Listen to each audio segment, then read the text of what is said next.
Assalamualaikum warahmatullahi wabarakatuh. Inilah sandangan tombak khas Sumeneb ya.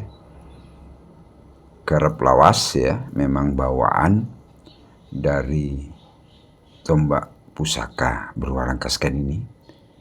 Yang bagian depannya terdapat ukiran kombinasi dengan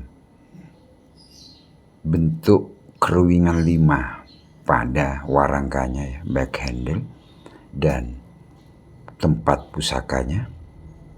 Monggo pemirsa amati, bentuk-bentuk seperti ini sekarang sudah jarang terlihat. Nah ini pusakanya, memiliki panjang bilah sekitar 22,3 cm, bentuknya bentuk susulan ya. Kalau orang Madura mengatakan bebugem sosolan ya. Panjang peksinya 12 cm. Nanti akan saya tunjukkan.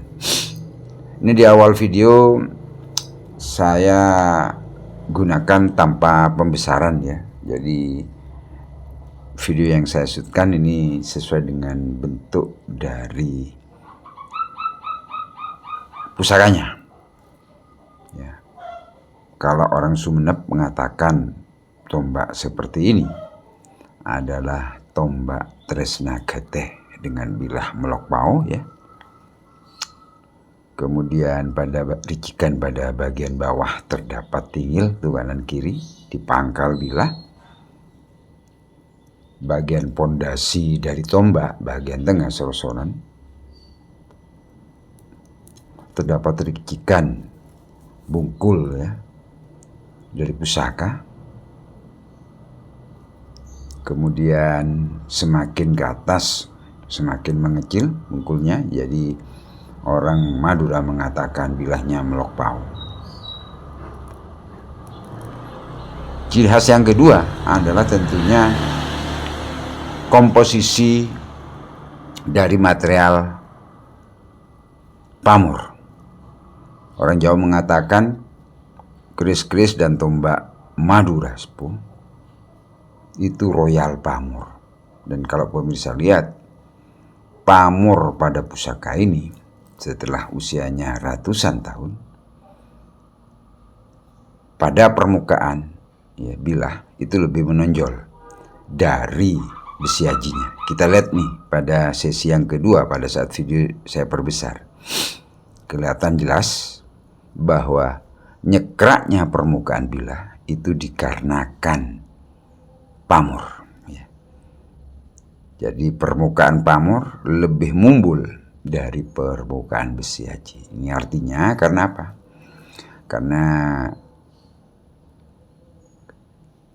kerasnya bahan pamor lebih keras dari besi aji, sehingga dengan berjalannya waktu yang pada saat awalnya permukaannya rata, akhirnya apa? Karena diwarangi, dicuci, besi aji terkikis, pamor juga terkikis. Namun karena pamor lebih keras daripada besi, akhirnya apa? Yang banyak terkikis itu besi ajinya.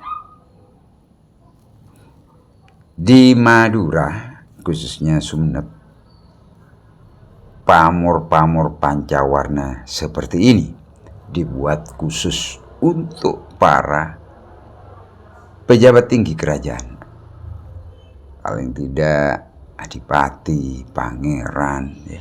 Karena apa? Tentunya membutuhkan material yang terbaik, kemudian juga empu yang menggarap. Pusaka-pusaka seperti ini adalah empu-empu yang linui, pilihan yang terbaik di Sumeneb. Oleh sebab itu maka garap-garap seperti ini dinamakan garap Telem Karaton Sumeneb. Pemirsa bisa melihat pada saat video ini saya perbesar 3 kali seperti ini. Gradasi besi aji, pamornya, teling, ngebior sepanjang bilah yang ada timbul tenggelamnya pamor kelihatan jelas. Kemudian yang tak kalah penting, penataan pamor ini semua dilingkupi oleh pamor kalembung. Inilah tombak pusaka Tresna Gete berpamor pancawarna. Ini video yang berikutnya saya tunjukkan mulai dari peksinya biar pemirsa paham dan tahu bahwa pamor dibilah itu berlanjut ke peksi. Jadi kombinasi pamor junjung derajat, atau mungkin bisa dikatakan ini juga pamor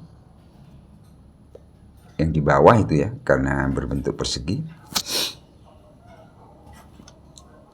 Kalau di keris mungkin istilah lainnya ada lagi. Di samping junjung derajat, yang ke atasnya dikombinasikan, dipadukan dengan pamor lain. Bisa dikatakan ada pamor pandan iris, campur pandan pamor tambal, atau beberapa keris kadang-kadang kalau ada pamor yang seperti ini setelah junjung derajat, ini disebut pamor ombak segoro.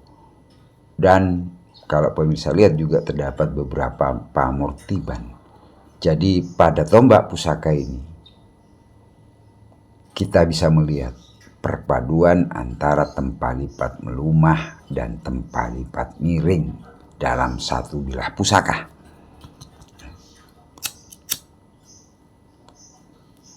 Oh ya, saya tadi sempat lupa. Ada beberapa keris bagian sorsoran ini dinamakan pamor junjung derajat, atau ada yang mengatakan Raja Kamkam. Itu istilah di Madura ya. Kalau kita lihat bahwa bentuk pamor yang menyudut itu nyambung terus ke peksi. Ini pada video yang terakhir saya perbesar lagi dengan perbesaran 3 kali. Jadi pemirsa bisa melihat bahwa material pada peksi itu sama dengan bilah ya. Materialnya cukup matang, rapat, dan tempa lipatnya sempurna. Metuknya kalau pemirsa lihat ini adalah metuk susulan atau bebugem sosolan. Ada beberapa bagian di situ metuknya berlubang, bebugemnya berlubang. Saya prediksi ini pada awalnya tombak pusaka ini di metuk itu ada kinatah emasnya ya. Karena ada teknik juga, teknik lama memasang kinatah itu dengan melubangi ya bagian yang akan dikinatah. Jadi sistem tancap. Dan kalau lihat permukaan metuknya juga kelihatan ada alur-alur tempat penataan kinatahnya.